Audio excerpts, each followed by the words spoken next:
Tidak bisa dipungkiri pemirsa penggunaan teknologi VAR di era sepak bola modern ini memang membawa konsekuensi tersendiri.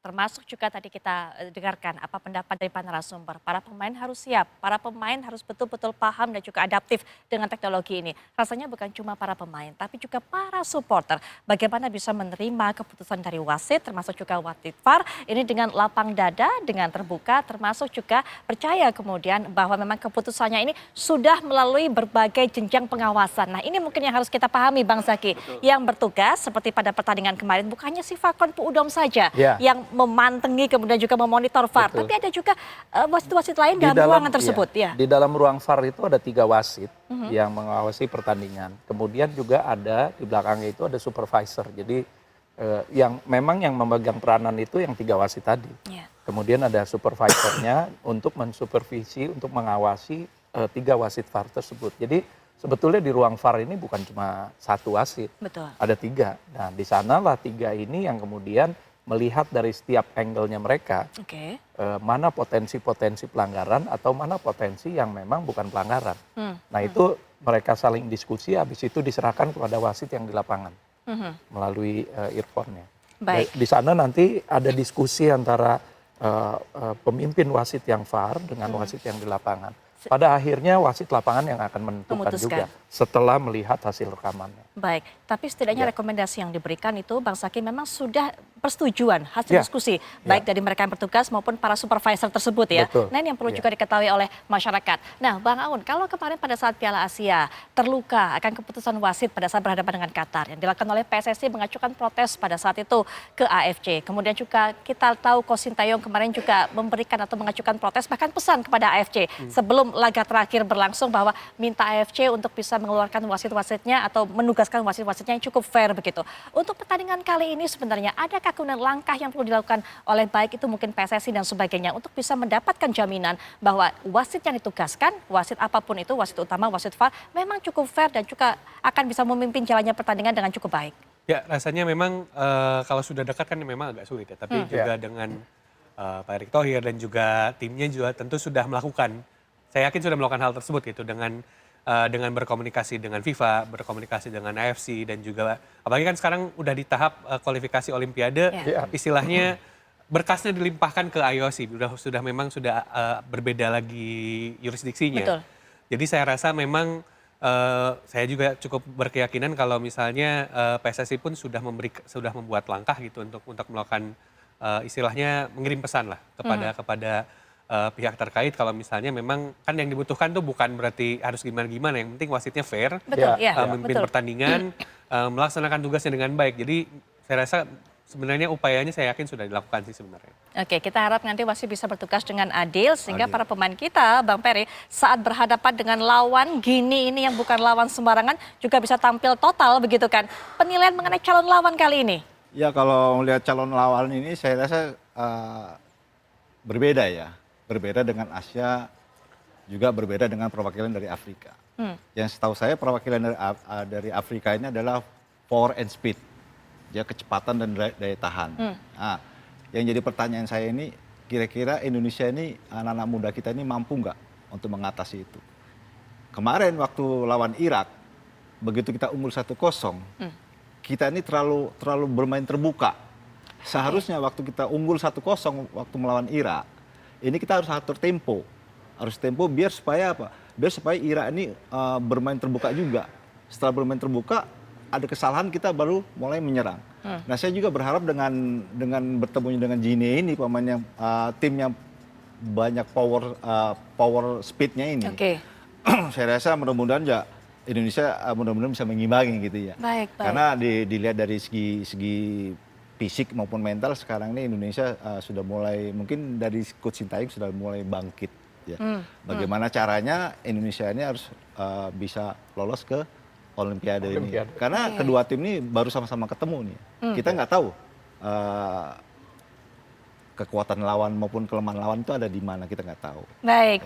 Masih membaca dan juga meraba bagaimana kekuatan lawan secara pasti. Coach Hermansyah, bagaimana kemudian melihat para kiper kita termasuk juga Enando Ari, kiper utama kita di Timnas 23 ini bisa menjaga gawangnya dalam pertemuan besok ataupun juga hari Kamis nanti? Mudah-mudahan dengan 2 harinya libur ya tim nasional ada kebugaran ya, terutama kiper Hernando, dia akan memberikan yang terbaik dan konsisten penampilan besok melawan Guinea, karena kesempatan itulah kita bisa buat sejarah. Tapi mudah-mudahan Hernando akan konsisten seperti melawan Yordania, Korea Selatan. Itu Mbak Putri. Coach Firmansyah, setelah pertandingan terakhir berhadapan dengan Irak ini selesai, Coach Sintayong ini ingin memberikan masa recovery yang total kepada para pemain. Ada sekitar 2-3 hari, begitu kata Coach Sintayong, nggak mengizinkan para pemain ini kemudian bersentuhan dengan sepak bola. Dan kemudian kita baru tahu bahwa latihan perdana yang dilakukan adalah Senin kemarin. Cukupkah masa itu untuk recovery, Coach Firmansyah? Ya Mbak Putri, saya mengalami seperti itu ketika saya di tim nasional dulu. Itu pelatih menyarankan untuk melupakan semua sepak bola dalam 2 hari atau 3 hari agar dia fokus ya, jangan mikir sepak bola. Jadi ketika dia mulai aktivitas lagi, itu akan memberikan semangat baru lagi dan motivasi baru lagi untuk bisa memenangkan pertandingan itu.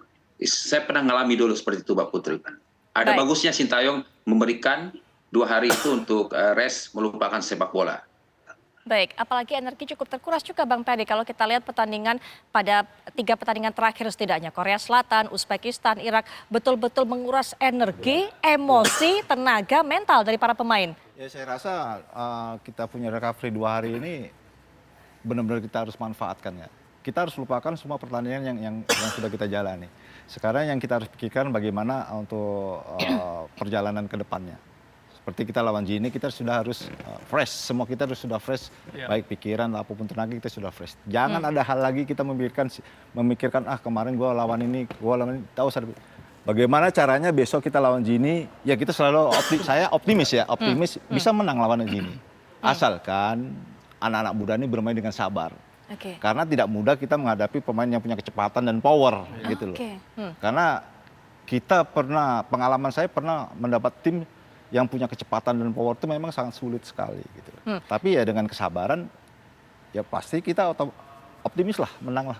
Iya, nggak gampang menghadapi tim Bang Aun seperti ini, punya speed, punya power, kecepatan power, ditambah lagi 14 para pemain diantaranya ini berlaga atau mengikuti kompetisi di Eropa. Tentunya ini bisa menambah daya gedor mereka.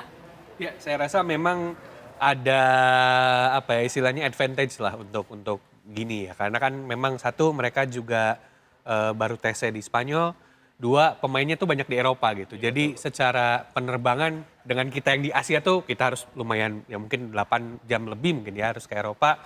Sementara mereka nggak harus selama kita. Memang ada advantage di mereka dan juga secara recovery ya saya sih mewajarkan ketika kemudian tadi ternyata ada info Sintayong memberikan waktu untuk recovery lebih untuk pemain karena juga di sisi lain timnas kita ini juga cukup kelelahan juga dari perjalanan. Fisik, mental. Betul. Belum lagi kalau nggak salah sekarang juga udaranya udah mulai masih cukup dingin di Prancis. Ini juga jadi salah satu faktor yang mungkin juga mesti diperhatikan lah.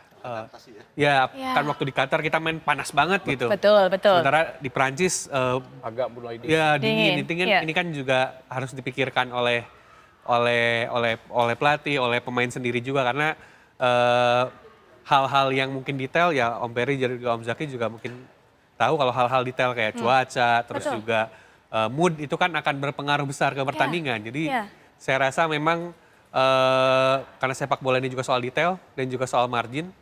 Ya hal-hal detail ini yang akan bisa jadi justru menentukan terhadap nasib Indonesia kita ke Olimpiade atau tidak. Oke, sebagai mantan asisten manajer, tahu betul saya yakin Bang Zaki ini. Apa yang dibutuhkan oleh para pemain di masa-masa ini? Aklimatisasi masa recovery apalagi kemudian Bang Zaki? Selebihnya adalah dukungan kita semua. Dukungan kita memberikan support moral kepada pemain kita dan kemudian betul tadi kata Bang Ferry, lupakan pertandingan yang kemarin, kita punya satu kesempatan lagi dengan lawan Gini ini, maka dari itu saya harapkan seluruh masyarakat Indonesia memberikan dukungan positif kepada tim kita yang akan berlaga di tanggal 9 nanti. Itu kuncinya paling penting tuh. sama satu lagi, sekarang kan ada medsos. Kalau zamannya Bang Ferry ini nggak ada medsos nih dia. Ini juga menjadi faktor penting juga nih bagi mentalnya pemain. Iya, mentalnya pemain. Maksud saya lebih baik mereka off dulu, jangan lihat media sosialnya, ya, untuk fokus kepada pertandingan. Ya, pada saat Ya. waktu Bang Zaki menjadi asisten manajer di tahun pada saat 2006. 2006 Di pada saat Qatar itu. juga, Qatar, ya. ya waktu itu. Betul. Ada kemudian kebijakan-kebijakan yang harus dilakukan oleh para pemain, ada larangan ini itu untuk bisa menjaga Ada. fokus mereka seperti apa Persis. waktu itu? Waktu itu kita juga membatasi mereka menggunakan handphonenya. Jadi kalau udah malam itu ya sudah harus dipisahkan tuh handphonenya agar mereka bisa istirahat dengan penuh. Oke. Ya, apalagi waktu itu kan kita TC-nya di Belanda. Masuk ke Desember yang sangat dingin sekali, kemudian kita pindah ke Qatar walaupun di bulan Desember yang sama, tapi kan cuacanya berbeda. Ya. Nah, itu membutuhkan aklimatisasi, kemudian adaptasi terhadap seluruhnya dengan beristirahat yang total. Oke, Jadi baik. zaman itu aja belum ada medsos, udah ada handphone tapi kan, udah ada SMS, kemudian ada apalagi jeda waktu antara Jakarta dengan Qatar. Kalau ada keluarga telepon apa segala macam, di saat-saat tertentu iya kita berikan mereka. Tapi selebihnya kalau untuk istirahat mereka harus off semua itu. Baik, terakhir Bang Zaki, keyakinan akan timnas kita bisa mendapatkan tiket ini berlaga di Olimpiade. Bola itu bundar. Saya masih yakin Indonesia bisa lolos ke Olimpiade. Baik, Bang Ferry juga bagaimana melihat peluang dari timnas kita? Apa yang harus dilakukan oleh Coach Sintayong nanti untuk meredam gini ini? Kalau Bang Zaki bilang tadi bola itu bundar. Oke. Kalau buat saya sepak bola itu bukan matematika. Hmm. Ya kita berharap saya mungkin Bang Zaki dan Bang Aun juga masyarakat Indonesia ini berharap Indonesia ini bisa lolos Baik. dan bisa mengalahkan tim ini. Ya mudah-mudahan untuk anak-anak muda kita ini terus berjuang Ya. semaksimal mungkin. Apapun yang akan terjadi kita kembaliin ke anak-anak itu di lapangan. Oke, Coach Hermansyah, bagaimana kemudian juga melihat terutama ini kiprah dari sang kiper sendiri, apa yang harus dilakukan untuk bisa menjaga clean sheet gawang ini? Coach Hermansyah. Nah, pertama mudah-mudahan Hernando penampilannya konsisten, ya, dia punya kecepatan, ya, dia punya reading the game-nya bagus, dan satu dia harus cermat untuk mengantisipasi gerakan lawan yang selalu menerobos. Timingnya mesti pas dan dia harus lebih sabar lagi untuk mengantisipasi dan komunikasi dengan pemain belakang harus lebih keras lagi agar pertahanan kita kuat sekali, Mbak Putri. Baik, Bang Aun, bola itu bundar, bukan matematika. Memang nggak kayak di atas kertas begitu kan? Di atas kertas bisa kita bandingkan kekuatan dari kedua negara ini. Tapi ketika sudah 2 kali 45 menit yang terjadi di lapangan itu bisa beda, Bang Aun. Ya, saya sepakat karena pada akhirnya kan satu yang paling penting adalah hasil pertandingan itu kan baru akan terjadi setelah peluit akhir gitu. Jadi harapannya tentu Yasin Habdan dan teman-teman tuh ya udah main ya sampai menit terakhir, sampai menit titik darah penghabisan tuh ya mereka menit akhir gitu. Betul. Sampai wasit peritnya terakhir ya baru selesai lah. Kalau misalnya mungkin kalau di bahasa Inggris play like you mean it, ya itu yang harus dilakukan oleh mereka karena ya kita sudah bicara soal kekuatannya gini seperti apa, terus juga situasinya Indonesia seperti apa. Tapi kan pada akhirnya ya anak-anak muda ini yang bermain dan yang mereka harus lakukan ya itu Baik. berusaha Mereka yang maksimal. memutuskan Ya, mereka yang Betul memutuskan sekali. pada akhirnya. Iya, kita sudah bahas semuanya mengenai pemain, soal wasit juga, tapi yang juga pasti Bang Zaki ingatkan kepada kita, butuh dukungan dari para supporter, butuh dukungan dari masyarakat dan juga pasti doa. Terima kasih Bang Zaki, Bang Ferry juga terima kasih, Bang Aun terima kasih, Coach Hermansyah juga terima kasih sudah meluangkan waktunya untuk bisa memberikan pandangan dalam perbincangan ini.